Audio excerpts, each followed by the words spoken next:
Hello everyone, welcome to my channel. ఎలా ఉన్నారు అందరూ? నేనైతే చాలా బాగున్నాను. ఈరోజు ఏం చేయబోతున్నానో చెప్పాలా? ఏంటంటే బాబుకి ఇదండి ఓట్స్ రెసిపీ ప్రిపేర్ చేయబోతున్నాను. పిల్లలకి ఓట్స్ ఎంత మంచిదో మీకు కూడా తెలుసు కదా. ఇది చాలా బెనిఫిట్స్ ఉంటుందండి బేబీస్కి. ప్రోటీన్స్ కానీ, విటమిన్స్ కానీ, మినరల్స్ కానీ, ఈ వెయిట్ డెవలప్మెంట్, బ్రెయిన్ డెవలప్మెంట్ ఎంత బాగుంటుందో పిల్లలకి. చాలా మంచిది ఇది. అందుకే దీన్ని సజెస్ట్ చేశారు నాకు. ఇప్పటివరకు నేను సామ్రాట్కి ఇది అసలు నేను యూజే చేయలేదు. ఈరోజు నేను ప్రిపేర్ చేయబోతున్నాను. చూద్దాం వాడికి ఎలా ఉపయోగపడుతుంది అనేది. ఈ మధ్య వెయిట్ చాలా తగ్గిపోయాడండి బాబు. అందుకే నాకు ఇది సజెస్ట్ చేశారు మా ఫ్రెండ్స్. అందుకే నేను ఇది ప్రిపేర్ చేస్తున్నాను బాబుకి. ఇప్పుడు ఎలా చేయాలో ప్రాసెస్ ఏంటో చూద్దాము. ఇందులో ఏమన్నా తప్పులు ఉంటే కామెంట్ చేయండి.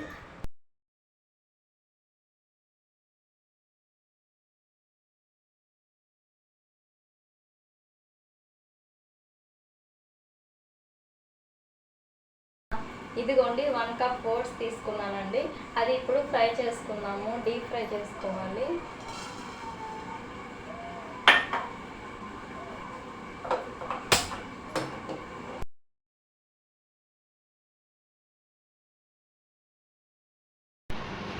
ఇదిగోండి ఇలా డీప్ ఫ్రై చేసుకోవాలండి. ఇదిగోండి జీడిపప్పు, బాదం పప్పు, ఇవి నేను ముందుగా నానబెట్టుకొని ఆరబెట్టుకొని ఇలా కట్ చేసి పెట్టుకున్నానండి. ఇదిగోండి ఇవి కూడా వాల్నట్స్, ఇవి కూడా కడిగి నానబెట్టుకున్నాను, ఆరబెట్టుకొని కొంచెంసేపు ఇదిగో ఇలా కట్ చేసి పెట్టుకున్నానండి. ఇవి కూడా అందులో డీప్ ఫ్రై చేసుకుందాము. డ్రై ఫ్రూట్స్ అనేవి అవి బాగా నానబెట్టి కడిగేసి అవి ఎండపెట్టి అవి డీప్ ఫ్రై చేసేసుకొని పిల్లలకి పౌడర్ చేసి పెడితేనే వాళ్ళకి కొంచెం అరుగుదల అవుతుందండి. డైరెక్ట్ వాడేసామంటే వాళ్ళకి అరుగుదల అవ్వదు. అందుకే ఇలా చేస్తున్నాను నేను. ఇది రైటో రాంగో కామెంట్ చేసి చెప్పండి. డైరెక్ట్ వాడేసామంటే వాళ్ళకి అరిగించుకునే శక్తి ఉండదని చెప్పి నేను ఇలా చేశాను.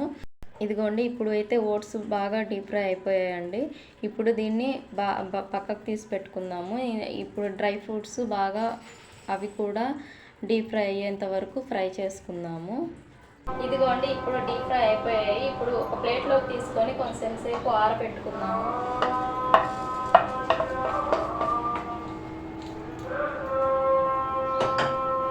ఇవి ఆరేలోపు డ్రై ఫ్రూట్స్ కూడా డీప్ ఫ్రై చేసుకుందామండి.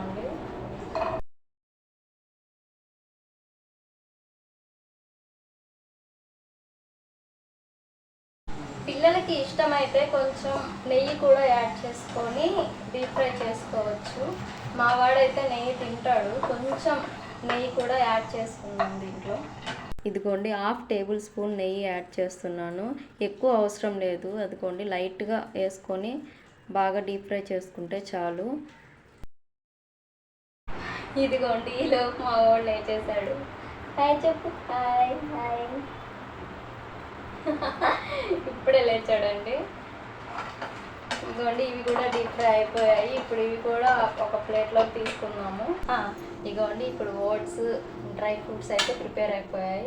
ఇప్పుడు వీటిని పౌడర్ టైప్ చేసుకుందాము. ఇప్పుడు ఒక మిక్సీ జార్ తీసుకున్నాను. అందులో ఈ ఓట్స్ ఇందులో తీసుకున్నాము.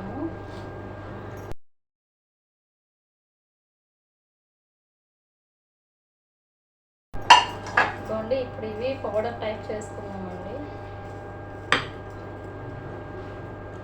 డ్రై ఫ్రూట్స్ కూడా ఇందులోనే యాడ్ చేసుకుంటున్నాము. ఇది కూడా బాగా మిక్సీ పట్టుకొని పౌడర్ చేసుకున్నాము.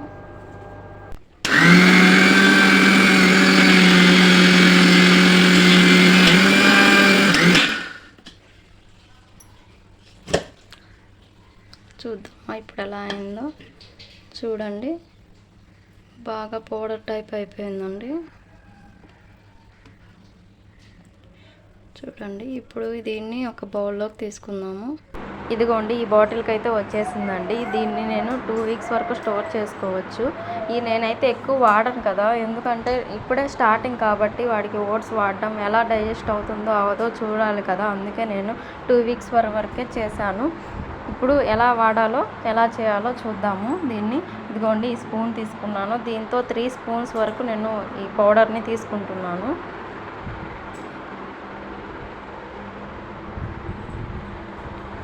ఇప్పుడు ఇది స్టోర్ చేసుకుంటున్నానండి. ఇప్పుడు దీంట్లో కొన్ని వాటర్ పోసుకొని బాగా మిక్స్ చేసుకుందాము. ఉంది కదండి, దీంట్లో కొన్ని వాటర్ యాడ్ చేసుకొని ఉండలు కట్టకుండా బాగా కలుపుకోవాలండి. ఫస్ట్ అలా బాగా కలుపుకున్న తర్వాత దాన్ని గ్యాస్ మీద పెట్టుకొని బాయిల్ చేసుకోవాలి. చూడండి, ఎక్కడ ఉండలు లేకుండా దాన్ని బాగా కలుపుకుంటూ ఉండాలండి. అలా బాగా కలుపుకుంటేనే మనకి లోపల ఉండలు లేకుండా కలిసిపోతుంది పౌడర్ అంతా వాటర్కి. ఇందులో ఇంకొన్ని వాటర్ యాడ్ చేసుకొని గ్యాస్ మీద పెట్టుకొని బాయిల్ చేసుకుందామండి. చూడండి, ఇప్పుడు గ్యాస్ స్టవ్ ఆన్ చేసుకొని కొంచెం సేపు కుక్ చేసుకుందామండి. అలా బాగా కుక్ చేసుకుంటూ ఉండాలి, తిప్పుతూ చేసుకోవాలండి. ఆపేస్తే అడుగు పట్టేస్తుంది. సిమ్లో పెట్టుకొని బాయిల్ చేసుకోవాలి. హై హీట్లో పెట్టి చేసుకుంటే ఏంటంటే అడుగు పట్టేయడము, ఉండలు కట్టేయడము అలా అవుతుందండి. అందుకే కలుపుకుంటూ చేసుకోవాలి, సిమ్లో పెట్టుకొని కలుపుకుంటూ చేసుకోవాలి. అప్పుడే ఉండలు కట్టకుండా అడుగు అంటకుండా ఉంటుంది. మీకు నచ్చితే షుగర్ యాడ్ చేసుకోవచ్చు, లేదంటే సాల్ట్ యాడ్ చేసుకోవచ్చు. నేనైతే సాల్ట్ యాడ్ చేస్తున్నాను, ఎందుకంటే సామ్రాట్కి నేను ఇప్పటివరకు షుగరే యూస్ చేయలేదు. షుగర్ అనేది బేబీ హెల్త్కి కూడా అంత మంచిది కాదండి, అందుకే నేను షుగర్ యూస్ చేయను. ఇదిగోండి, ఫైనల్గా రెడీ అయిపోయింది. దీన్ని ఒక బౌల్లోకి తీసుకొని బేబీకి ఫీడ్ చేసుకుందామండి.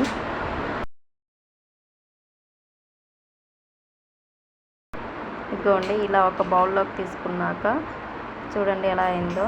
ఇలా అయిపోయింది మొత్తానికి. ఇలా అయితే ఆరబెట్టేసుకున్నాను కొంచెం సేపు. ఆరిపోయిన తర్వాత బేబీకి ఫీడ్ చేసుకోవాలండి. వేడి మీద తినిపిస్తే వాళ్ళు తినలేరు కదా, అందుకే కొంచెం ఆరబెట్టుకొని తినిపిస్తున్నాను.